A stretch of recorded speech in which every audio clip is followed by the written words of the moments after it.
Hello, everyone. Welcome back to Out in the Woods. It's me, your friendly neighborhood host, Jacob, and I'm here today with a very, very special guest. He is a fantastic musician with big queer ideas and a big queer voice coming at you right out of the dirty South. And his name is Alex Bryant. Hello, Alex. How are you doing today? Hi, I'm doing great. Thanks for having me today. Oh my God, obviously. Alex, I've been really excited to do this episode because I have been getting to know you over the course of like the past couple of months, and it has hmm been a fun experience. And listening to your music has also been a really fun experience. You, like me, are a huge you really appreciate the art, you know? Absolutely. And Absolutely. also, like me, you are a garage band aficionado. So, we have that connection. Um, so Alex, introduce yourself. Where are you from and what do you do? I am from Hattiesburg, Mississippi, originally from Laurel, Mississippi. And by day, I work the trenches of retail, unfortunately. Um, but by night, I work with GarageBand on my eventual music career, hopefully. I'm a singer-songwriter, and I've been working on it for about 10 years now. Oh my God. Well, also, don't ever say eventual music career.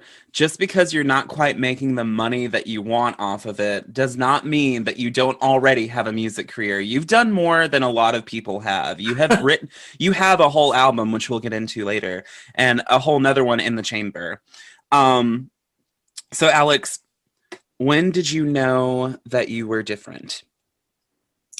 I remember feeling different than other kids, like pretty early on. I think around five probably was around the first memories I have of feeling kind of weird, I guess. Mm-hmm. I was a little bit more flamboyant than other boys, and a little too into Madonna and wearing my mom's and my grandmother's, clothes and heels and their makeup and everything.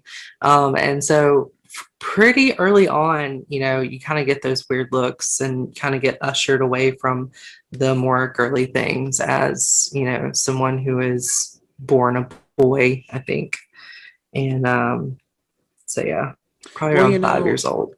it's really interesting. My conservative Christian mother, hmm growing up, I was very much into, playing dress up. And, my grandmother would let me wear her slips and her oversized like sweaters and stuff like that. And my mom, she would buy me all the Barbies. In fact, I specifically, and this is probably a collector's item that I have ruined in my folly as a 5-year-old, but my mom once bought me a new Millennium Barbie, like a Barbie to usher in the new millennium with like this beautiful Yeah, like black and like crystal like dress and everything. yeah. Um yes. But she drew the line, Alex and audience. She drew the line. We were in Missouri because we went to Branson every year when I was a kid, and I was like, Mhm. "Mom, uh they have ruby slippers here." And I really wanted to be like Dorothy the Wizard of Oz was like a big thing for me back then. And I was just like, Mom, can I please have these ruby slippers? And that was where she drew the line. She was like, no, baby. And she didn't say, she wasn't like, boys don't wear that. She was just like, they're going to Yeah. be too big on you. They don't have them in your size. But I think Well, at she least there was was like no Well, I think shame there. right, but I think in her head she was like, "Thank God they're not in his size. I don't want, I don't want this little boy walking around with ruby slippers. It's already hard enough." Um, Right. so where do you fall on the LGBTQIA plus spectrum? Sexually, I completely am into people who identify as men, Mm-hmm. typically. And on the gender side, I'm kind of starting to, you know, feel around it doesn't feel as solid as it was when I was younger, I think. I've never really looked at it too closely. until further notice, I identify as a cis man. But you know, it's all a spectrum. It's all fluid. So 100%, 100%. Um, Big question. When did mhm. music come into your life? uh, I mean, I think for just like with most people, it was always there. Hmm. I think um, you know, there are home videos of me dancing along to Michael Jackson and Madonna, and thankfully those home videos are lost to the sands of time. But I remember being like that young and just being completely enthralled by pop music. Madonna, Michael, Whitney, Janet. Those were like the earliest memories I have listening to pop music. And um, I didn't start connecting to it on an emotional level. So I was probably around 7, Mm. which is when it was more about, what are the words saying, Um, and I started kind of letting that be a part of my voice when I Hmm. was in middle school and forward, I think. Um, I never really connected like emotional dots to music until I was a little bit until I was probably 10 or 11. mhm. Before then it was mostly like mimicking emotions. Like I understood musical theater, but Right. I never really personally connected emotion to music except for like there was like one song, it was Once Upon a December from Anastasia. Anastasia. And literally, little 7-year-old me was like, I'm this magic. Yes, absolutely. Uh, so, you had mentioned a lot of pop influences. What were some other major musical influences on you growing up? Yeah, I mean, those are just the earliest I remember like fagging out about. But I fell in love. I fell in love with like Alanis Morissette as soon as she hit the scene when I was a kid. Like, so Mm, around the time I was 7 years old, was the time that Alanis Morissette's Jagged Little Pill dropped and became a thing.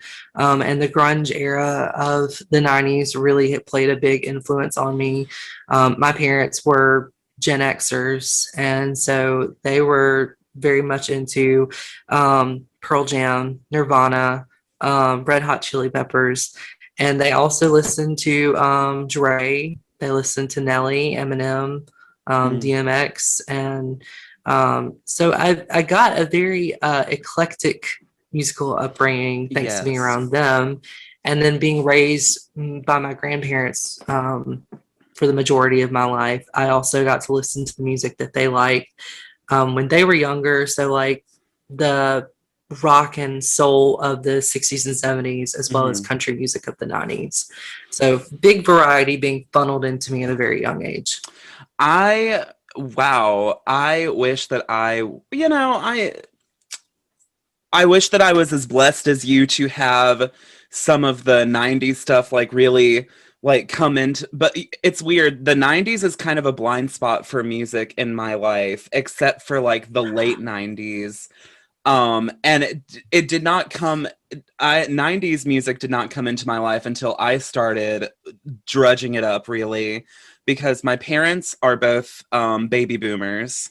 So, Mhm. I had a lot of 60s and 70s and 80s, coming into my life. My brother is an early stage millennial. So, Mhm. I got, late 90s like pop and rock and Yeah. Eminem and stuff like that. And actually I remember, fun fact, I don't know if you remember this, but when the Gorillas first hit the scene, they had this website that you could go to where you could drive the little Gorillas dune buggy, and me and my brother would take turns driving the dune buggy while like the first album by the Gorillas played in the background on this How website. neat. Yes. They probably don't get enough credit for being one of the more interactive artists of their time. So, Yes, 100%. But yeah, no, it was not until, I had a lot of influence. I had a lot of very conflicting influences. And then like yeah. when I started like delving deep into music, that's when like, I pulled up a little bit of some stuff like Garbage, the band Yeah. Garbage, yeah, Alanis Morissette, um really just different stuff that I missed out on because my parents, I mean, like, we had the standard 90s like rock stuff. Like I remember Korn. uh, Yeah. I remember me and my brother listening to Freak on a Leash, and some No Doubt, but like other than that, it was kind of like, it was kind of like a 90s mixed bag, mostly the pop, or Veggie Tales music. That was my 90s experience. Sure. So when did you start thinking of music through a more personal queer lens? And who are some artists that spoke to you at that time? Um, on a personal queer lens, that's really loaded because on a personal level, I started really connecting with music in middle school.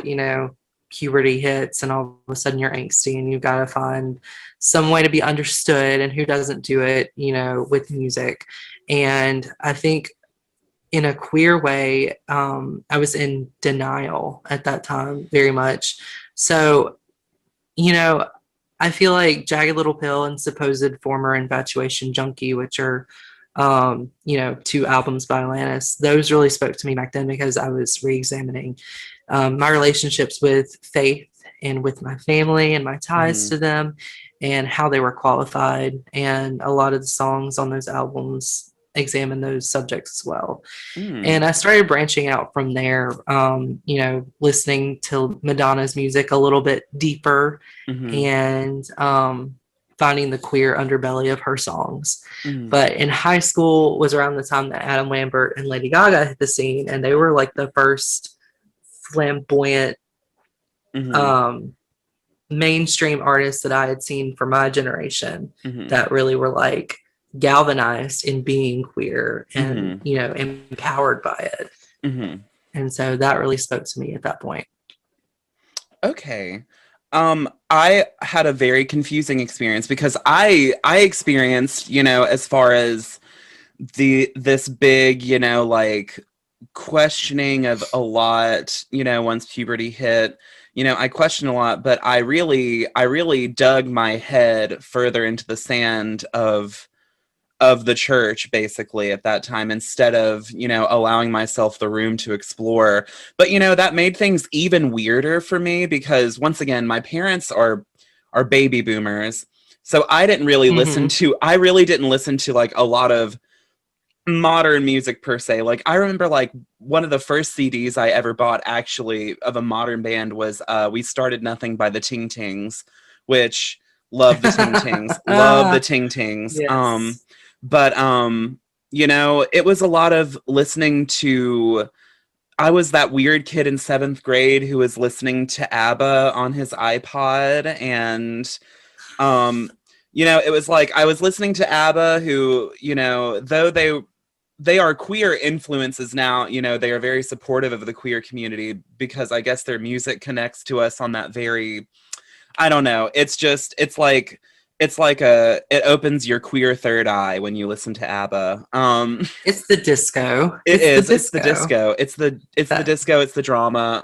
they were the safe haven for black people and gay people back then, which is why Yes, people hated it. So right. And then and then David Bowie, my once again, it's just so weird that my conservative Christian, I don't know, boomers are weird because, like, there was also David Bowie who, like, in listening to Bowie, I would like look up stuff about him and just see his drag and mm, his, evolution and personas through the years and think to myself, like, oh, like, I am confused, yet this connects with me, and I want to be androgyny, but I am a straight, you know, Christian boy, or so I thought.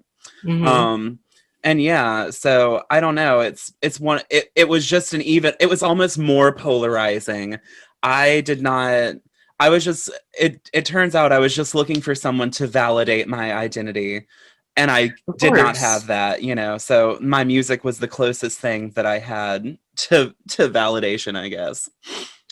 And it just goes to show that even if, even if you don't have access to like the more mainstream music at any time, you can find queer influence and queer acceptance in Yes. any era of music. If you look back and you dig deep and look hard enough, um, and just like you said, David Bowie and ABBA, those are, we've kind of like taken them into our fold in a lot of ways, queer Yes. culture, um and there's reasons why. So Also, real, this is the real tea, everybody.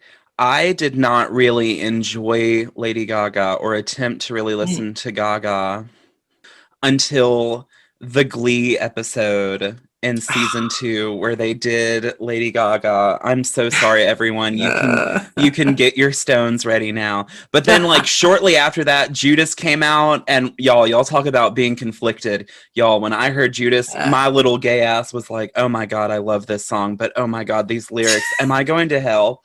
Um but no, like what a moment. What a whole it, moment. truly, Also, Norman I'm honest. Reedus. I think didn't Norman Reedus either play Jesus or Judas in that music video. I don't he remember was which. he was Judas. Mm.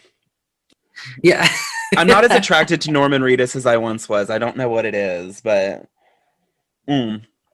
So, how has growing up queer in the Bible Belt affected your life, and how has it influenced your art? Well, sorry. I've always had issues with authority, Mm. which can be difficult growing up in the Bible Belt because, the like layers of authority are, it's God and then your pastor and then your parents, Mm-hmm. with like the police thrown in there somewhere.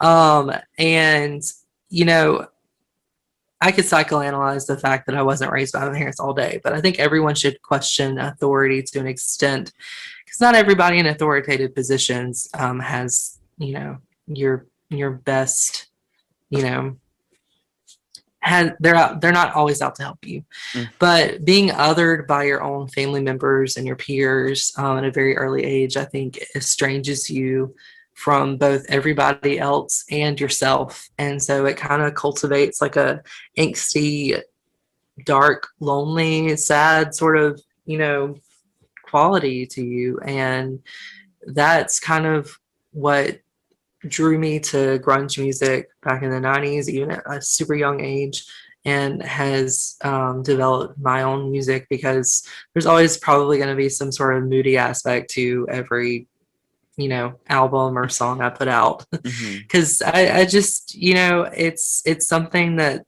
sticks with you throughout your life whenever you feel that so young. Right. Well, and we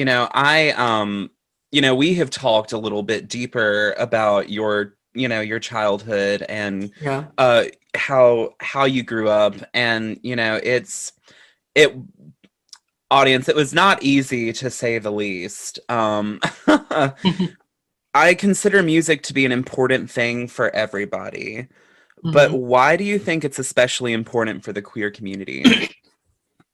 Well, I think kind of like harkening back to what we were talking about a little bit earlier with, you finding acceptance and understanding and listening to music like ABBA and David Bowie, and at my teenage years listening to Lady Gaga and Adam Lambert. I think it's a form of like solace and escape, but also kind of like a form of therapy Mhm. because, it's a space where you can kind of work through your thoughts and feelings. And when you're listening to music that is made by people who have been through exactly what you're going through right now, or who are at a space where you hope to be in the future, I think listening to that music kind of gives you hope, makes you feel understood and heard. And that's, priceless. I think that's why it's so important for the queer community. That's why it's so important for, any marginalized community to have um, some form of representation, because they see themselves mirrored out in the world, and they know that there's someone out there like them, and um, that they are heard, they are understood, and they are going to be okay. And that is entirely necessary. Um, you had mentioned that music is therapeutic in a way. Why do you think that is? Well, for me, I'm pretty good with talking things out, being Hmm. communicative. I'm really good at discussing my issues and my feelings, I guess. But I think there are some things that you can talk about all day long, but you're never really gonna convey like just how awful something felt or how amazing something felt.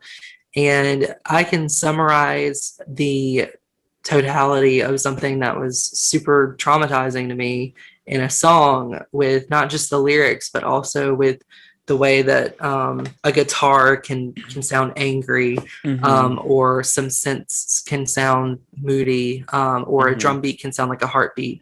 And you can not only listen to my story, but you can feel what I felt when I'm telling that story. Hmm. And I think that's why making music is so therapeutic, because I'm not just talking about something that happened to me. I'm giving you the chance to experience it. I'm also giving you the chance to relate to it if you've been through something similar. Oh, 100%. And that's why I think that it is important to always go outside your comfort zone when either making or listening to music. Allow yourself to dip your toe into something outside of the realm of what you would normally listen to, because you never know what kind of sound or what kind of lyric is going to speak to you in that moment that you never thought you would ever find. 100%. Some electronic music doesn't have lyrics. It's all purely sound and beat. Sometimes that just goes in to it just connects in such a way and helps me process things in a certain way and helps me feel things a certain way that some music that has lyrics Yeah, can't do. It's very strange. It's very strange, but go outside your comfort zone, audience. Go outside your comfort zone. We're going to take a quick break, but when we come back, we're actually going to delve into Alex's music from Alex's point of view. And we are back with Alex Bryant, the musician extraordinaire. Um, really, really good conversations abound. Let's hop right back into it. So, Alex, let's talk about the music that you did before your first album. What kind of was that? Because I don't think you and I have ever actually talked about what came before Queer. oh, kind of just I think every album is a culmination and evolution of every album prior. Mm-hmm. So if you listen to the EPs and the unreleased music projects I did before Queer, you'd hear how kind of Queer came to be. Okay. Um, and in one way or another, I sang about like love and heartbreak without ever having experienced either one, which is very Taylor Swift of me. Um, Shots fired. but hey, she said it herself. Her first album was just about, her writing songs based on her friends' experiences. She had never even been in a relationship. Mm. Fun fact.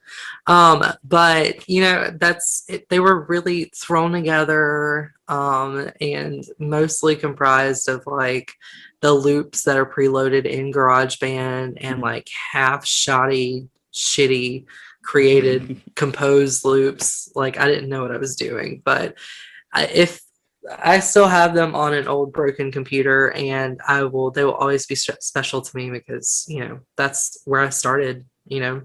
Everybody's got to start somewhere. Yeah, absolutely. Can you remember a title of one of your early songs that either makes you cringe or smile? There is a one of the first songs I ever made using my cousin's MacBook whenever he came to visit us over 10 years ago. Was a really cringy song called Twisted, and I wrote it like I was straight. Like I wrote it about a girl, quote unquote.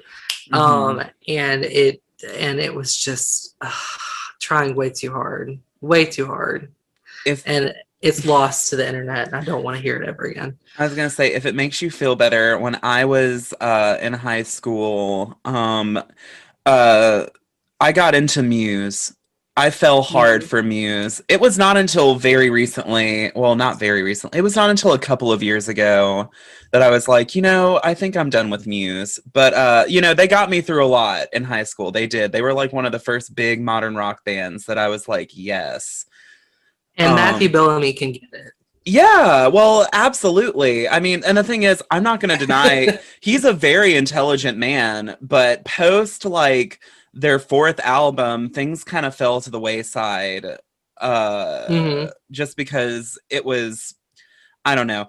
That's a whole nother conversation for a whole nother day. But I was very influenced by their music at the time, and I wanted to just have this big bombastic sound and these very Matt Bellamy lyrics, and it was just there was just this one song that I did that I just vaguely remember the chorus, and I'm not going to sing it and I'm not going to tell you the lyrics, but y'all, it was cringe. It was teenager cringe. Thank God I didn't have a way of putting any of that on the internet at the time, or didn't know how to, because honey. Um But that's you gotta like make those mistakes. You got or oh, mistakes, 100%.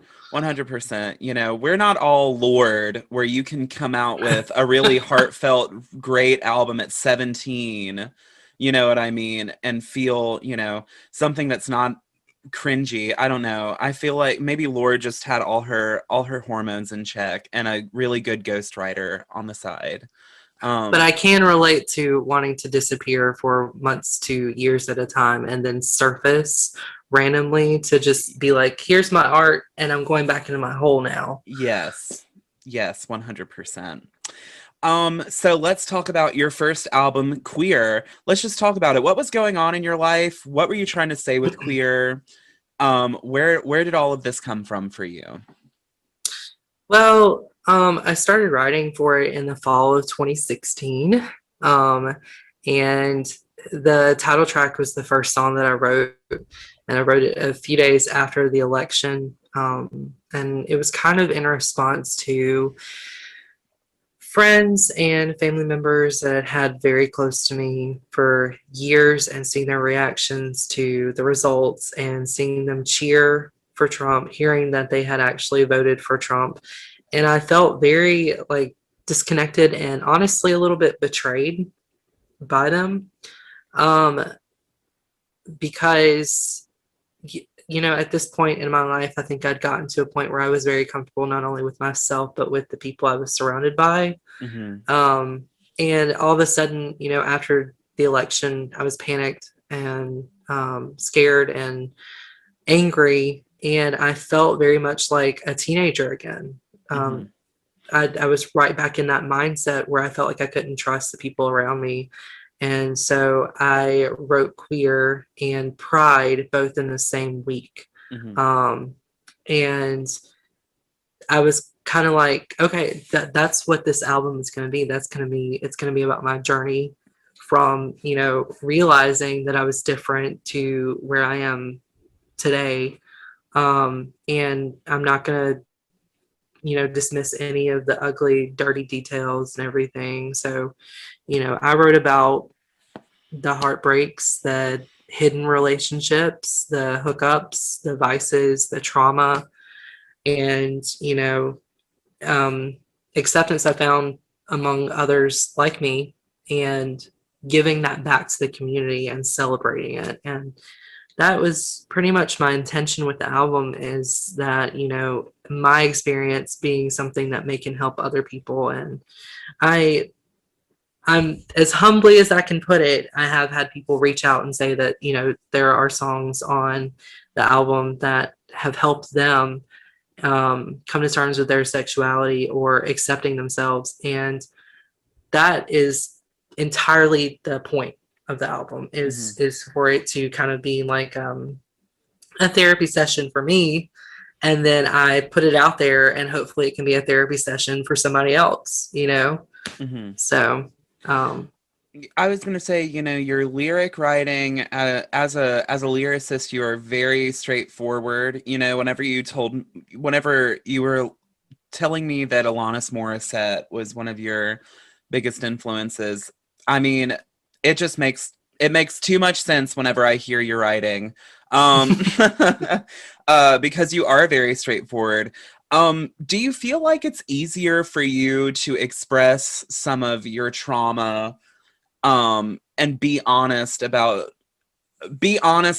your secrets, I guess, show your hand through your lyrics rather than actually talking about it? um I wouldn't say it's easier. But I'm a very open book person in Hmm. general, you know, about any and all topics. I feel like transparency is, you know, it makes the way for community. Hmm.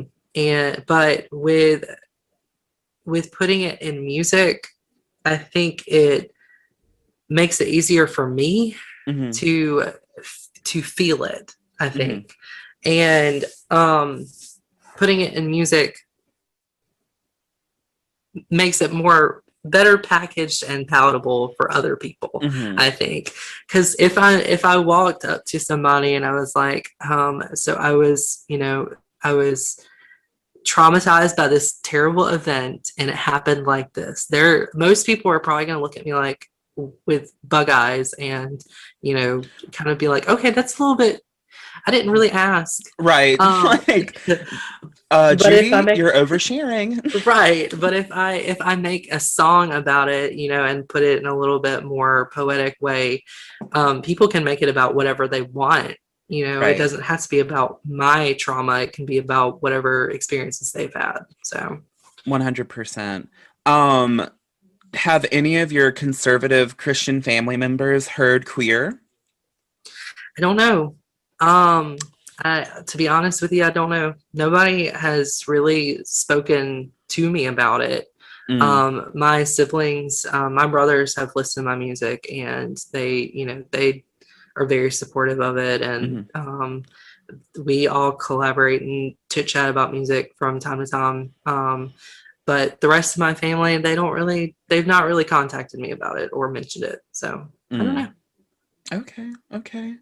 But you're not truly anti-authoritarian unless you go to a family reunion and play your music on blast. So I you would have to can't. be invited to the family reunion first. Ah, there we go. There we go. There's the true crux of it. Um, so let's talk about your upcoming album and the two lead singles, Monster and If I'm Being Honest. Okay. The upcoming album, I've been writing for and working on since late 2019, Hmm. and it's entitled "Involuntary Engine," and I'm hoping to have it out by this summer. And I really started writing for it around the time that my dad passed away in August of 2019.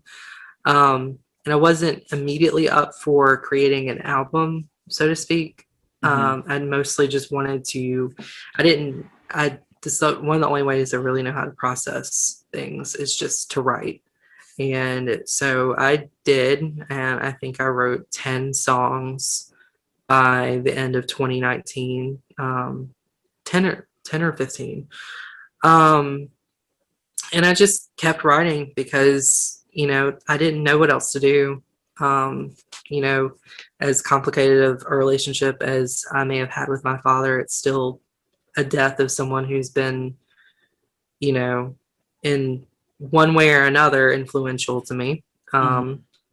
And so the album kind of centered around stages of grief and how it can reveal things about yourself and the world when you're looking through that lens. And each song kind of touches on a facet of my mental state, and the world. during that time.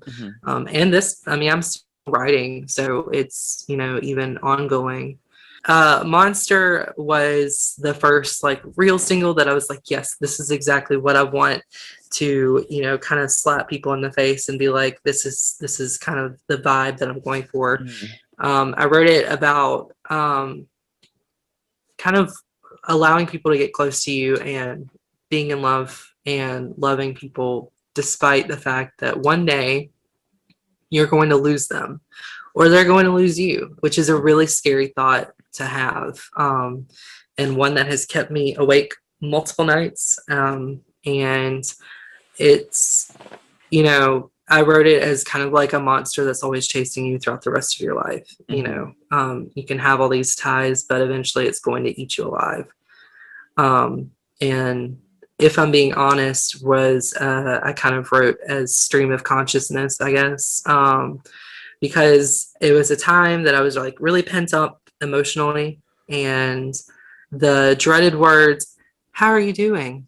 or Hmm. "How are you feeling?" Were they physically hurt me to hear. Hmm. And so, one evening I kind of just sat down and I was like, this is how I'm feeling. I kind of want to hang myself. Oh, you didn't ask that. Well, maybe you shouldn't ask me how I'm doing. And that's kind of what, if I'm being honest, is about, set to like this, banger kind of music. I was gonna say, queer was a little bit more to me of like a straightforward kind of alternative pop, kind of album. Whereas this one, it still maintains that poppiness, but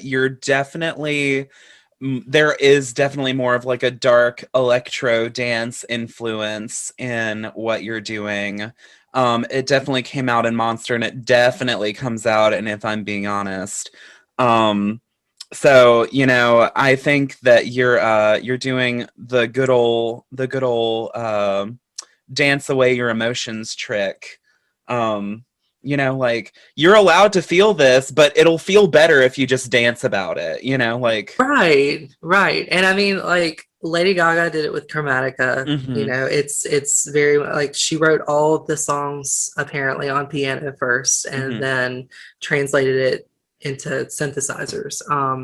And I think that's a neat trick for, allowing yourself to feel everything, putting it on paper, putting it into music, and then packaging it a little bit more palatably. Because when I was, working on it this time last year, I was like, damn, the world is like really, really grief stricken right now. It's one big funeral, it feels like right now. Yes. I don't think the world wants a piano laden album from anyone right now, and especially not for me. So I gotta take another look at this, and I think I've managed to tweak it in a way that it's got range and it's got ups and downs instead of just being kind of one note and kind of depressing the whole time. I hope, maybe. We'll see.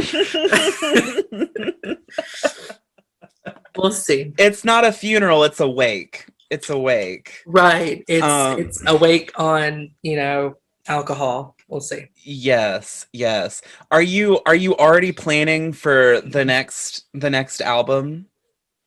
Um yeah, actually now that you mention it, it's I don't want to talk about it too much just because things change. Things change 100%. so much. Like 2 years ago, I was not even thinking about, a new album. And this one has already changed face so many times. It's gone through like 5 different album titles. Hmm. And there's so much that can change. So I don't want to pin it on one thing. Um, and, plus I want to let this one have its moment. So, Okay. well, Okay. But I will talk to you about it off of the mic. Okay. sure. We can Okay. do that. We can do Okay.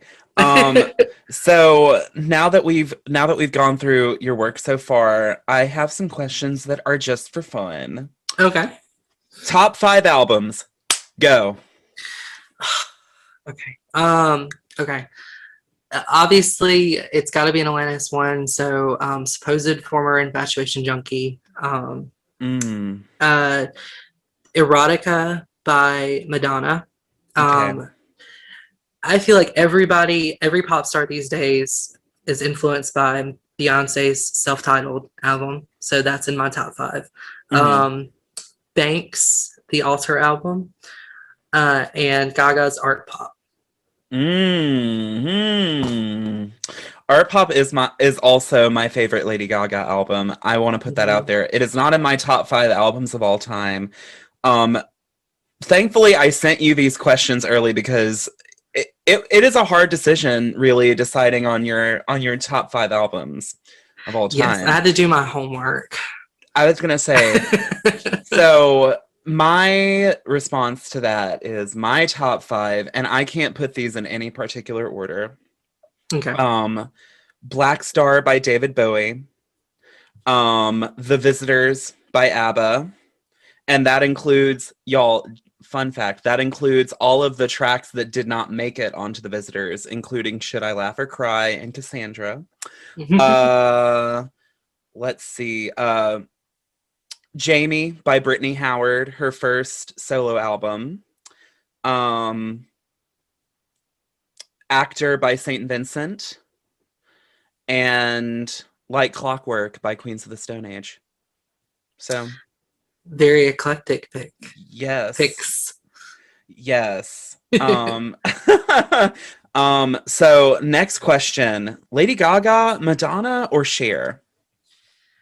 And you and just like you said, you did send me these questions earlier, and that did not help me out at all with this decision because they have all been influential in one way or another to me, and honestly, to pop music in general.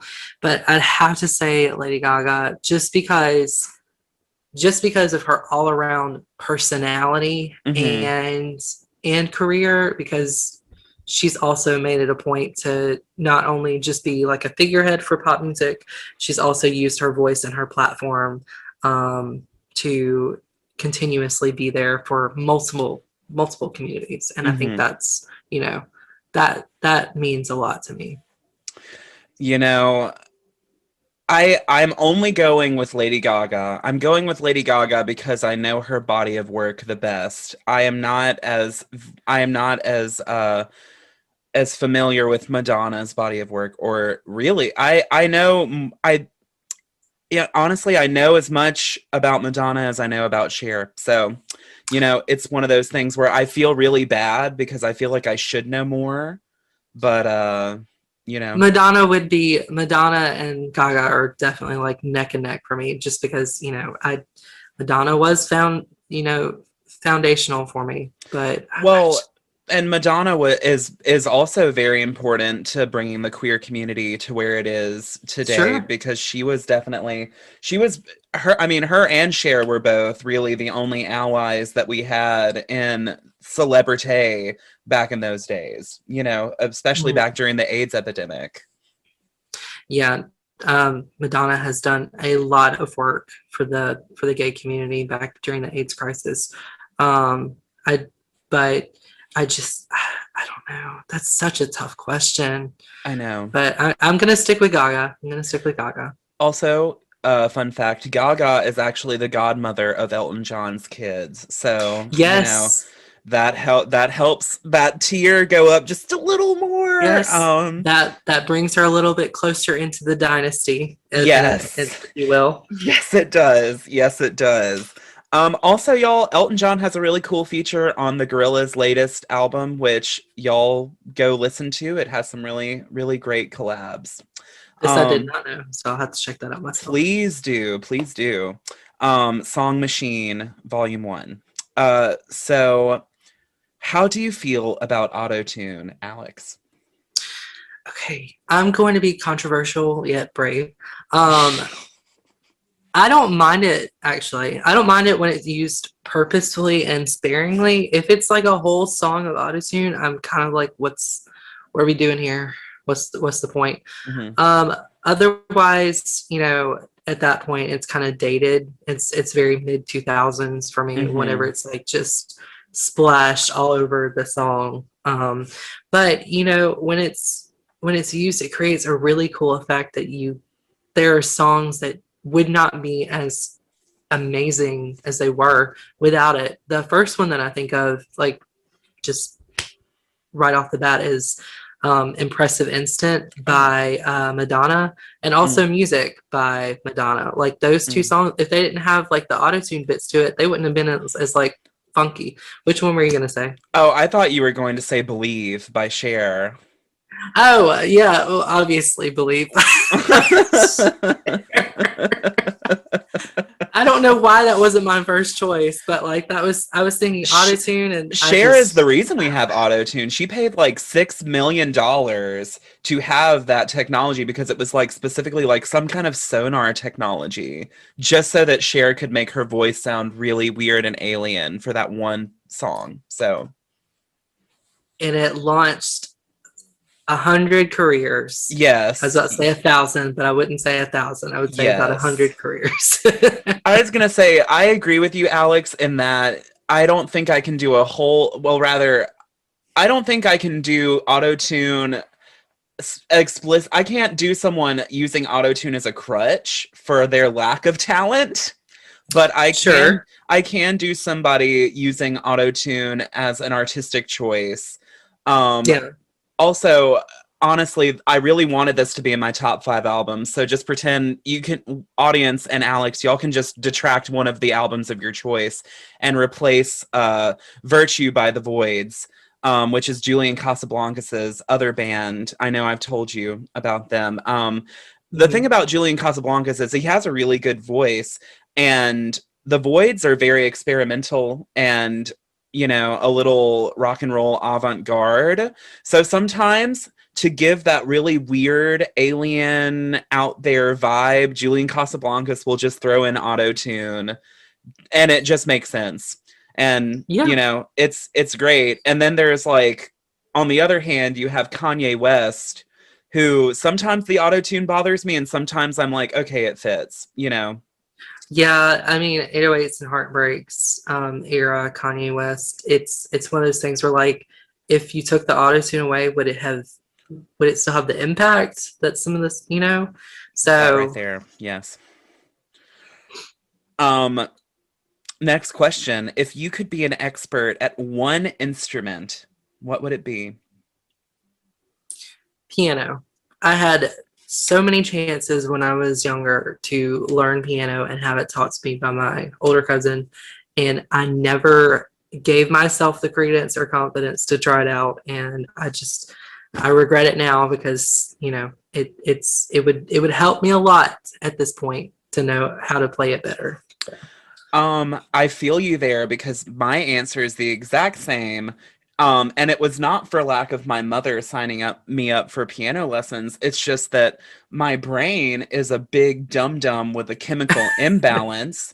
And I had ADHD, so I did not want to practice my piano when I got home. Jacob wanted to play Pokemon. So it was hard for me to focus on any piano. So I still have my keyboard from when I was 8 years old in my closet. And the thing is, I can play by ear or whatever. Like Hmm. I'm proficient at finding stuff that sounds good, but I am nowhere near a good piano player. And the worst part is, you know, it's not just piano. Like piano with a piano, you can do like a keyboard deal and you can have all of these different sounds that I mean like synthesizers and shit like that. And so like Right. it's yes, I feel your huge disappointment right now, Alex. I feel that same disappointment deep in my soul. Um so my last fun question to you. So who would win in a fight between Lana Del Rey and Billie Eilish? Okay, well, Lana Del Rey is kind of on my shit list right now, Mm-hmm. just because of recent things that have come to light. Yes, Uh, correct. so I'm already leaning on the side of Billie Eilish. I don't think they would fight in the first place. I would like to know what kind of situation would put them into a fighting situation, but I feel like Billie could probably kick her ass. Like Lana very much strikes me as a Karen in real life, and so she'd Mm. probably run away screaming. You know, I'm so sorry. I have to disagree with you. I think that first of all, let's set the stage. I feel like the circumstances for this fight would be that Billie Eilish is taking away Lana's Sad Girl Summer fans. You know, I feel like Billie Eilish is now tapping into a new generation's heartbreak in a way that Sure. Lana Del Rey is not having success doing, whether it be because of her personal life or just because, you know, like she just can't do a good new song to save her life. Sorry, not sorry. Uh Billie no, or Lana. Lana? Lana. Uh, Lana cannot. No. Y'all can say that was whatever you bold. I was gonna say, y'all. I mean, I don't even really. I don't like Billie Eilish either. She's just not my cup of tea. But like, you know, after being there for the advent of Lana Del Rey in high school and loving uh, the shit out of her, it's very disappointing to hear Chemtrails over the country club and see mhm. people standing over it because y'all, it is not good. Don't at me. Um, but I think Lana would win. And the only reason that I say that is because I personally know that Lana actually did live that life before as a hard drug using rich kid. And so I feel like she would probably all Billie Eilish has in her arsenal, let's say, is a vape, but Lana has Marlboro 100s, and she's gonna put one out in Billie's eye, and then get her with her claws because Lana Uh, still has the Cardi claws. She's gonna get her with the claws and then kick her with the heels. I think Lana would win. I think Lana would win just because she's full of anti-feminist hatred. well, you know what? You pitch it to what was it? Celebrity Death Match that used to go on Yes, VH1. yes, Pitch it to them as a potential fight if they yes. ever it, come back. the Mortal Kombat intro would be Lana looking into a mirror in the shape of John F. Kennedy saying, "Mirror, mirror on the wall, who's the saddest of them all?" And With Billie Eilish would cocaine remnants appear. on it. With cocaine remnants on it. Yes, Absolutely. yes, 100%. All right. Well, fun questions over. Uh, Oh. let's. So, my final question to you, Mhm. Alex, is if you could go back in time and tell your younger self any words of wisdom or comfort, what would they be? Um, it's really cheesy, but I do feel like I would have benefited from someone sitting me down and telling me to love myself because I am loved and that I'm good enough and that I don't need permission to do what I want to or be who I want to be. Like, because I feel like a lot of my childhood was waiting for permission Mm-hmm. to exist, I guess. And you just need to have faith and confidence in yourself because you have the power to shape who you want to be. Mm-hmm. And I think I could have benefited from, hearing that at a pretty young age. So, Hell yeah. Hell yeah. So, Alex, do you have any shout outs slash promotions slash philanthropic opportunities that my audience need to know about? And where can they find your music? my music can be found anywhere music is streamed or sold. So, like Apple Music, Spotify, iTunes, Amazon, etc. Tidal, it's everywhere. TikTok, make a TikTok if I'm being honest. I'd love to see it. Mm. Uh, um, and as always, support all Black lives, donate to Color of Change, colorofchange.org. It's a great philanthropic opportunity to donate to. And Free Britney. Well, Alex, thank you so much for being here. Oh, wait, what's that? An incoming transmission? All right, y'all. I am so excited to present the podcast debut of Alex Bryant's latest single, If I'm Being Honest, right here on Out in the Woods.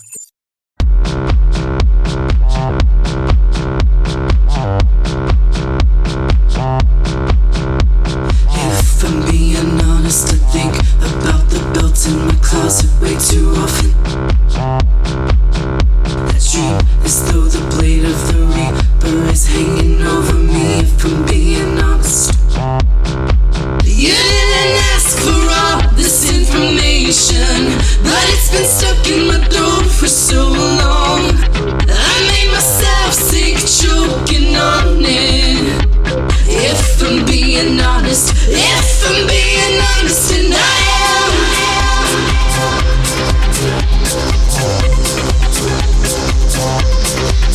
And